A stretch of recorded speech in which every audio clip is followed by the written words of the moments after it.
As emoções, chamadas de emoções morais, elas são cruciais para que nós tenhamos uma interação social com as pessoas, né? Quando a gente fala com as pessoas, são essas emoções que fazem com que a gente se comporte de uma maneira muito mais funcional, acolhedora e, acima de tudo isso, respeitosa. É isso que vai ajudar a gente a agir de uma forma muito mais adequada àquele ambiente onde nós estamos, né? Afinal, ninguém vai dar risada no velório, onde as pessoas estão sofrendo, pelo menos não é para dar risada, né? Ninguém grita numa biblioteca porque vai levar um pito, ninguém fala algo que não deve ser falado em uma mesa de família, apesar que muitas vezes isso acontece, né? E a gente também não sai falando qualquer coisa em lugares aonde não temos essa abertura, porque nós não temos essa abertura. Então, nós não vamos agir de uma forma bestial. Se não fosse essas emoções, o que aconteceria é a gente agir realmente de uma forma bestial, né? Ali muito animalesca, né? Falando qualquer coisa, fazendo qualquer coisa. E aí, o mínimo que ia acontecer é a gente ser excluído daquele ambiente. E a verdade é que a gente precisa ter consciência e estar consciente dos nossos próprios comportamentos. E a parte aqui, né, do nosso cérebro, da frente da nossa cachuleta, que vai nos ajudar a isso. Os lobos frontais, do córtex pré-frontal, que vão nos dar pistas sobre o que está acontecendo naquele presente momento e naquele ambiente. Por isso que antes de agir, o cérebro ele faz uma análise muito rápida e crítica do que está acontecendo. E esse processo de uma análise crítica muito rápido envolve um agrupamento de emoções das regiões temporais e límbicas do nosso cérebro que vão criar uma rede emocional que faz a gente sentir quando nós estamos errados. E essa rede gera um feedback emocional que inibe o comportamento disfuncional que nós estamos tendo naquele ambiente. E o nome desse sentimento é a vergonha. Olha que interessante.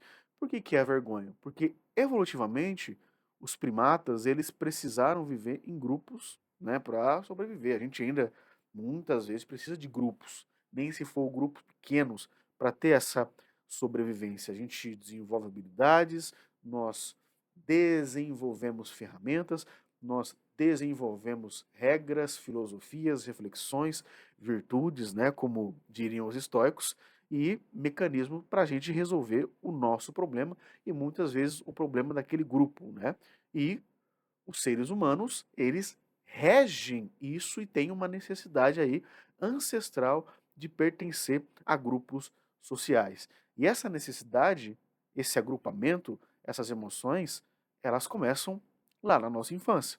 Se os pais não mostram o que é aceito na sociedade primária, na sociedade da família, deixam que o filho, a filha, fazer tudo o que quer, né, o que querem, dificilmente essa criança ela vai desenvolver emoções inibitórias funcionais que a condicionem ao que é socialmente aceito, ao que é socialmente funcional. E a vergonha, ela é essencial quando a gente passa desses limites, quando pega algo que não é nosso, quando a gente vai para um lugar que nós não deveríamos ir, ou quando a gente cai na frente de outras pessoas.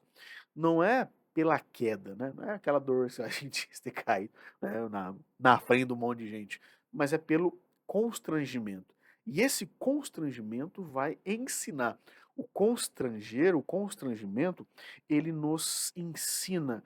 E é essa mesma vergonha que faz a gente prestar mais atenção e evita com que a gente repita aquele comportamento errôneo, errado, e aumenta assim as chances da gente não se machucar de novo.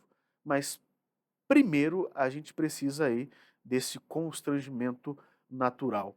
Quando a gente sente vergonha, né, o nosso córtex cingulado anterior e as áreas sensórias motoras do nosso cérebro, elas são ativadas. E por quê? Porque são regiões que estão muito ligadas ao nosso humor, à nossa atenção, ao processamento do ambiente espacial, né, o que está acontecendo ao nosso redor, aquele ambiente. E quando nós violamos uma regra, o cérebro ele reage para corrigir esse comportamento. A ação é percebida como errada e logo nós temos uma modificação daquele comportamento, porque o ambiente espacial, o espaço à nossa volta, as situações, elas são regidas por regras. O mundo é regido por regras e seguir regras é essencial, então, para nós sermos mais funcional, e é por isso que os limites são tão importantes na vida do ser humano, mesmo que às vezes seguir isso, né? Seguir o que é preciso ser seguido, o que é preciso ser feito, não seja agradável, que na verdade é muito desconfortável, né? Você não quer agir daquele jeito, mas o ambiente ele provém que você venha agir daquele jeito, o ambiente ele te pressiona a agir daquele jeito e você não age. Se você não age daquele jeito, então você está burlando e saindo das regras. Mas é esse desconforto que vem justamente porque existe uma ligação dos nossos valores e das nossas relações. Quando nós somos corrigidos, confrontados, quando nós temos um limite, né? Você tem um limite, você não pode ser daquele limite, né? Daquele limite ali. O que acontece? A gente sente uma rejeição, sente vergonha, sente que a gente falhou. E é esse desconforto que vai ativar circuitos cerebrais da dor física. É por isso que nós aprendemos a respeitar os limites e quando nós temos limites, nós começamos a amadurecer cognitivamente, de forma comportamental, em assertividade. Mas, por outro lado, quando a gente ignora completamente os valores, os padrões sociais do outro, aquilo que a pessoa acredita, aquilo que a pessoa faz, a gente então desrespeita a própria vida humana, a própria vontade humana. Por isso, a gente não pode normalizar qualquer tipo de comportamento, ainda mais quando aquele comportamento fere o outro ou a nós mesmos, né? Porque quando a sociedade ela começa a aceitar tudo, até o que é disfuncional, ela perde o senso de limite. E o desenvolvimento cognitivo sobre o que é saudável, ele vai deixar de acontecer. E aí é que tá. Se ele deixa de acontecer, então não vai ter mais dessa inibição. Inibir comportamentos impulsivos, disfuncionais e negativos foi o que permitiu com que a nossa espécie chegasse até aqui. Agir por impulso sem pensar levou muitas pessoas à ruína, né? Muitas pessoas morreram, muitas pessoas não sobreviveram por causa dessa impulsividade. E a vergonha, a culpa, elas surgem justamente para inibir comportamentos negativos, porque se tudo fosse aceito indiscriminadamente, qualquer coisa seria aceitável, até o mal intencional, até as coisas ruins que uma pessoa pensa em fazer com outra pessoa. Por isso que o constrangimento por algo que a gente fala, que a gente faz, é o nosso alarme interno, é o que sinaliza para a gente voltar para os trilhos. É quando isso transforma em atitude, como pedir desculpas, né? Por exemplo, o resultado ele é empático, ele é empatia. O outro percebe o arrependimento e entende que houve consciência do erro. Quando existe essa consciência do erro, o que acontece? Nós temos uma aproximação natural de outra pessoa.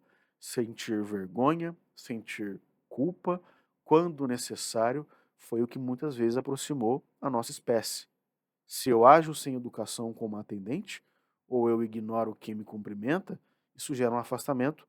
O nosso cérebro entende que aquilo teve um resultado. Mas o nosso cérebro também recompensa quando a gente faz o certo. E é muito interessante que a vergonha não é uma emoção necessariamente antissocial, mas ela é uma emoção pró-social. Quando a gente vê isso, ela faz com que a gente venha reparar o erro, ela modula a nossa fala, ela ajusta os nossos comportamentos, ajusta os movimentos, ela nos ensina e ela atua nessa inibição motora para evitar que a gente venha a repetir o erro até nas áreas de fala, de aprendizagem do nosso próprio cérebro. A gente aprende isso reduzindo comportamentos ruins e aumentando a presença social do indivíduo. Então a vergonha ela não afasta, muito pelo contrário, ela aproxima com aquele ambiente social e com aquele nicho social, uma vez que ela faz a gente pensar sobre aquilo e a gente não ter mais aqueles comportamentos ruins e disfuncionais. É saber o que deve ser falado no momento certo, saber você ouvir o que é necessário e você tornar-se consciente dos seus próprios comportamentos. Isso transforma o que a gente sente e transforma como nós agimos. Sentir vergonha, você ter vergonha, é uma necessidade evolutiva. A gente não pode normalizar tudo, né? Principalmente aquele comportamento que transgride o que já é funcional para a sociedade. A gente deve revisar os nossos valores todos os dias, avaliar se eles correspondem àquela realidade presente e agregar pessoas que tenham os valores e respeitar essas pessoas que muitas vezes não têm os nossos valores. E isso é muito interessante, porque a vergonha ela não exclui, a culpa ela não exclui, por isso que a gente não tem que de maneira nenhuma excluir a vergonha e a culpa do nosso comportamento. Lógico que nós temos graus de vergonha e de culpa. Existem vergonhas disfuncionais, culpas que não fazem sentido. Tem gente que se acha culpada de algo que não é. Tem gente que sente vergonha sem fazer uma análise crítica da realidade, mas isso não significa que a pessoa deve excluir uma vergonha funcional que muda o comportamento, que regenera um comportamento negativo e a culpa.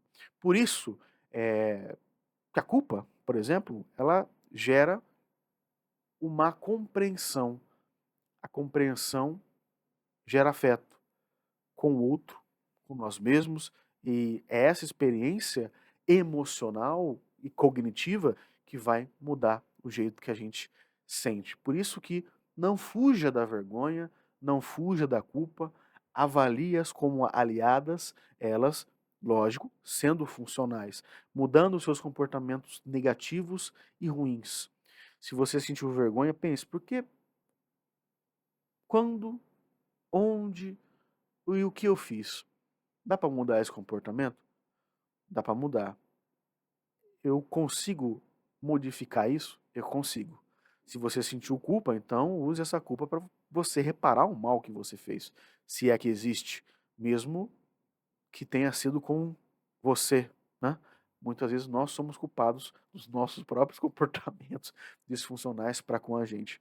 As emoções elas são necessárias para a gente ter comportamentos, mesmo que nem sempre sejam aqueles que a gente deseja, mas sim são comportamentos que nós precisamos ter para que nós venhamos a continuar evoluindo. Por isso, sinta, avalie e perceba o que se encaixa na sua vida. Certo, pessoal? Eu espero que vocês tenham gostado deste vídeo. Não se esqueçam de deixar o seu like, curta, comenta, compartilha. Não tenha vergonha, você pode deixar aqui. Deixa aí nos comentários o que você achou e se precisar, cá estamos. Espero vocês no nosso próximo vídeo. Um grande abraço e fique bem. Tchau!